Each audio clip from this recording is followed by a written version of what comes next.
5 a.m. Club Summary. Own Your Morning. Elevate Your Life. By Sharma. There's a hot new club in town that everyone is itching to gain entrance into. The entry is free, and there are no membership fees or exclusive conditions. Literally all you have to do is wake up and show up. The majority of us already know the importance of starting our day right, but getting up at 5 a.m. might sound a little too alarming. However, if you want to maximize your productivity and show up with the right energy and mindset for what matters, then you might want to join the 5 a.m. Club. In brief, the 5 a.m. Club is a self-help parable that shows us how to embrace a revolutionary morning routine that delivers results. World-famous productivity and leadership expert Sharma teaches us how to use the first hour of our day to harness our creative capacity, protect our sanity, and drive personal growth. Author Sharma believes that when we rise at 5 a.m., when the world is quiet and devoid of energy-sapping distractions, this is when we learn to master ourselves. The argument is that an early rise results in our creative and productive potential being harvested, which allows us to stay grounded and focused for the day ahead. We'll briefly explore why an early morning routine can help boost creativity and productivity. Furthermore, a productive morning routine is incomplete without a dose of inward reflection, so we'll examine what Sharma calls the 4 interior empires. The 4 interior empires are mindset, heart set, health set, and soul set, and each should be contemplated in order to lead a balanced life. We'll then unpack some of the ways that can help us structure the perfect morning routine. This will ensure that there's a payoff to getting up at 5 a.m., which delivers results and is worth ignoring the snooze button for. What's in it for me? Waking up at 5 in the morning boosts creativity, energy, and productivity.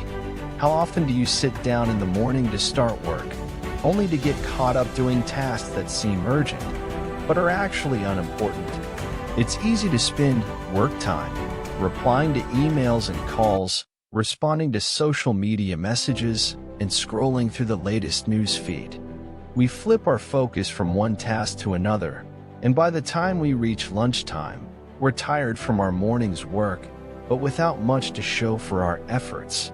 The onslaught of daily distractions steals our mental energy and depletes the cognitive resources required for optimal productivity.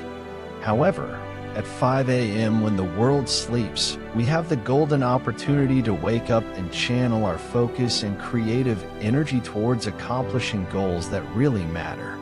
A more peaceful start to the morning also stimulates the production of 2 mood-boosting neurotransmitters, dopamine and serotonin. What's more, during this early tranquil hour, our brains are at their best. Early in the morning, the brain's prefrontal cortex, responsible for rational thought, temporarily shuts down. The scientific term for this is transient hypofrontality. All it means is that for a while, under certain conditions, various brain regions rest, while other areas become more dominant. More specifically, frontal regions that light up when we overanalyze and stress appear to be dormant at this hour.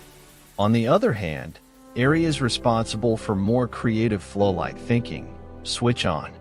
So, if you want to get into the zone, start an early alarm, because this is the time when our brain is more likely to enter a state of flow-like thinking. Starting each morning early allows us to cash in on that feel-good mood. This is the time when we're most undistracted and engaged in flow-type thought, which helps us to feel inspired, energized, and in the zone. The trick is to use this highly productive time wisely. The 5 a.m. Club doesn't just require that we're up by 5 a.m. It means we dedicate our early hours to deep work and high-value activities. The great composer Wolfgang Amadeus Mozart was an early bird who used the quiet hours to practice and refine his musical craft. Novelist John Grisham also attributes his success to his early morning writing routine. Sharma says, this habit should not be underestimated. Being an early riser is one of the critical success factors that most great people in the world practice daily. No matter our craft, mastery takes practice. If we use our morning hours wisely and dedicate focused, undisturbed time to hone our skills, who knows what we'll achieve? Sharma reminds us that just 1% improvement every day for 30 days elevates our performance by 30%. What we do daily is more important than what we do every so often. Another crucial aspect of optimizing our early hours is to dedicate time towards personal growth. Many of us believe that the doorway to success swings outward, and that the more out there and in the world we are, the more we'll achieve. However, the doorway to success also swings inward, meaning that personal mastery is just as essential because it's linked to professional mastery. Next, let's explore 4 aspects of our interior life that will lead to personal growth. The 4 interior empires of personal growth. You've probably heard of mindset, but have you ever heard the terms heart set, health set, and soul set? According to Sharma, mindset matters when it comes to achieving our goals, but it isn't the only important facet of personal growth. Sharma says our performance often reflects our story, how we see ourselves, and what we think we're capable of. Therefore, thinking optimistically, cultivating gratitude, using positive reframes, and having a go-getter attitude are essential traits that can strengthen our minds and help us reach our goals. However, in addition to cultivating a healthy mindset, 3 other interior empires need to be developed. These are heart set, health set, and soul set. Let's briefly explore each. A great mindset can inspire a positive mental attitude, but if our heart, our emotional life, feels difficult, it'll be hard to work from a space of creative productivity. At times we all feel insecure or harbor difficult emotions such as anger, frustration, and heartbreak. Hence, it's vital that we are receptive to these feelings, process them, and learn to let go of the emotions that no longer serve us.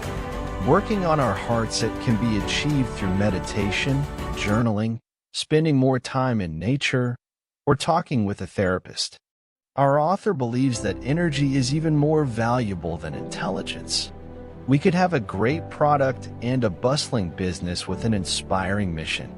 Still, if we don't have the fire or the energy to execute our ambitions over a long period, nothing valuable will ever get done.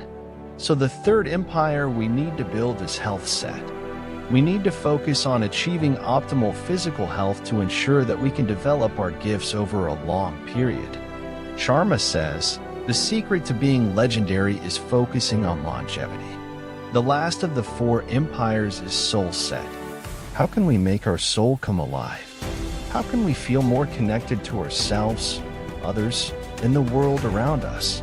Perhaps we can find ways to disconnect from our technology-driven world, spend time in nature, and reconnect to ourselves, our values, and what drives us to create in the first place. Sharma believes that working daily on what makes our soul come alive can help us answer critical work-related questions. This will help us answer questions such as, how can our work be a ministry of mastery to benefit fellow human beings? Or, what's a cause that's larger than ourselves? And how do we live not for me, but for we? Now that we've explored why waking up at 5 a.m. is worth our while, let's move towards some strategies to help us get out of bed and start every day the right way. To perform like the top 5%, we need to stop acting like the 95%. When our morning alarm goes off, many of us might hit snooze and roll over to get a few minutes or even hours of extra sleep. People who do this tend to rise later and usually feel groggy as they rush to get to work on time. This might be the start of an average person's day, but is average the best you can do? Science shows that it takes 66 days to form a new neural pathway. So if you like hitting snooze, know that initially getting up pre-dawn is going to feel difficult and unnatural. You'll have to summon all your willpower. Expect to feel a little bit out of control, confused, and you'll want to quit. However, every single one of these feelings is normal, and each day you commit to this new habit is a step closer to making it stick. What follows are 3 key tips to rise and shine and boost productivity at 5 a.m. Move, reflect, and grow. For those of us who like numbers, Sharma offers us the 20-20-20 formula. He breaks up the first hour into 3 20-minute slots, where we move, reflect, and review our goals to ensure that getting up at 5 a.m. delivers results. So perhaps get the timer out and take note. From 5 a.m. to 5:20 a.m., get up and break a sweat.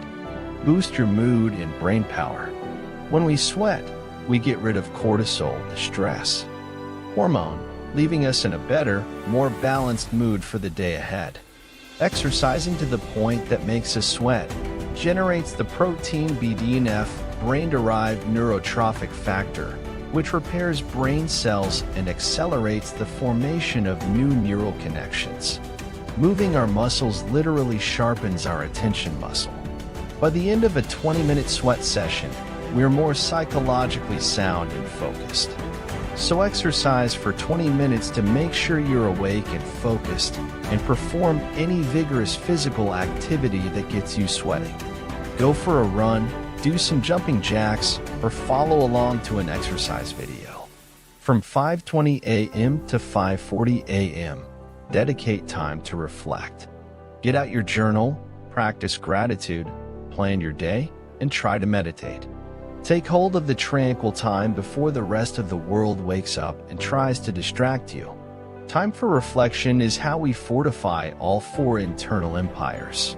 Meditation practice is also proven to lower cortisol, deepen awareness, and cultivate a sense of presence. Tune into what serves you, let go of what doesn't, and connect to your driving vision. From 5:40 a.m. to 6 a.m., dedicate time towards learning and growth. Review goals, read books, watch documentaries, or study online.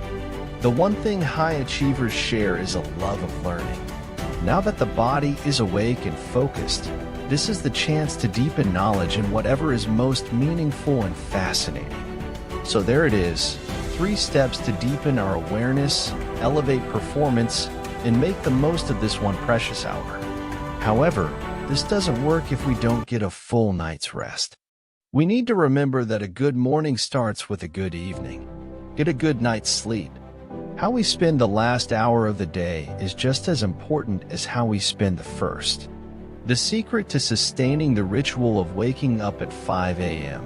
is to be in bed and ready to sleep by 10 p.m.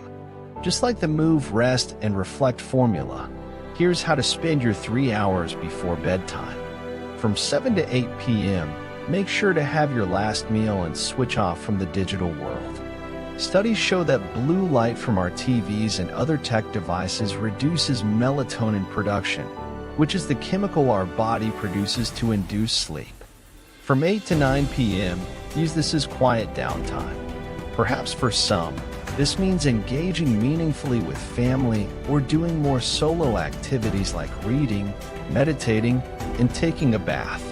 The goal is to unwind and relax in preparation for a deep night's sleep. From 9 to 10 p.m., get out your sweat session clothes for the next morning and get ready for bed. Remember to keep the room cool, dark, and tech-free. End off by trying to practice a little gratitude. Balance work with rest. Sharma worked with the athlete Usain Bolt, who told him, "I rest 50% of the time to allow the training to take effect." This reiterates the fact that growth doesn't just happen during performance phases, but also in recovery phases. Elite athletes exert themselves to the fullest, and then they recover. Successful business people and creatives work in the same way. They work in sprints of intense focus and energy, and then they pull back and recover. They repeat this cycle over and over again. Sharma refers to this as the twin cycles of elite performance. We've got our high-performance cycle, where we're all in, and then we pull back and enter a deep recovery cycle. That's when we refuel, regenerate, and replenish. Why do we do this? When any muscle stretches to its limit, it needs time to recover and prepare for more strenuous activity. If all we do is focus our willpower and brain power all day long, we damage our productivity because we deplete necessary resources. So when it comes to planning the week ahead, try to take at least 1 or 2 days off and have a mini tech-free vacation. Time off means no work, just doing things that genuinely rejuvenate you. This could be quality time alone or with friends and family. Spend time in nature, take long walks, write in a journal, and engage in whatever creative activities that enable a state of flow and energy renewal. So remember to embrace your work life as if you're a top athlete, because rest and recovery matter. In conclusion, if personal and professional mastery is what you're after, then why not rise while the rest of the world sleeps? Take advantage of the tranquil morning hours to tap into your productive and creative potential. We all have something special inside that we want to discover, develop, and use to shape our lives and the world for the better. If we adopt the principles and strategies of the 5 a.m. Club, we're able to quietly connect to our most authentic self and work towards high-value goals. So it might be time to wind back the alarm clock and seek balance in all 4 internal empires. Break up the morning hour into 3 20-minute slots dedicated to movement, growth, reflection, and learning. Make sure to get a good night's sleep and recognize the power of balancing work with rest. Writer J.Empower says, if you want to make your dreams come true, the first thing you have to do is wake up. And according to our author, 5 a.m. is the perfect time to get started.